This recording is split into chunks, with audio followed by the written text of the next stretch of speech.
И мога ли да получим мост допълнително овес? Овес? Задраскайте това, както нормално го правите, добре.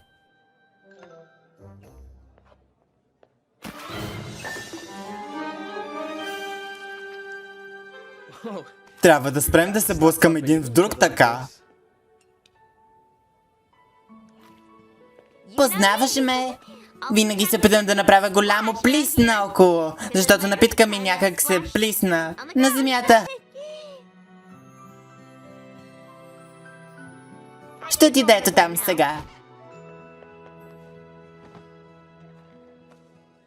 Дори не си го помисляй.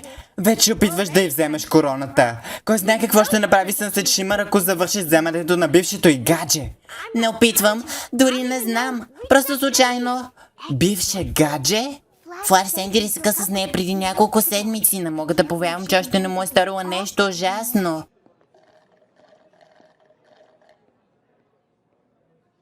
Може би просто чака докато има силата да направи нещо наистина ужасно. Добре, момичета, танците са утре вечер и ние още не знам как да получим гласовете за Твайлайт нужни, за да стане принцеса. Точно сега учениците познават Твайлайт само от видеото, което Сънсет Шимър пусна онлайн. Трябва да им помогнем да я видят различно. Сетих се!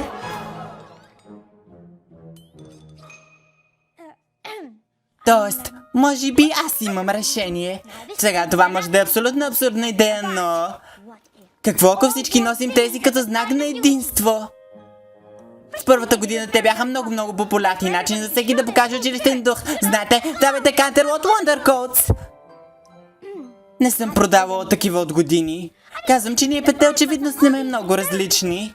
Но там дълбоко ние всички сме Canterlot Wondercoats. Сънсет Шимър е тази, която ни раздели. Twilight Sparkle е тази, която ни обедини. И ние ще го кажем на всички.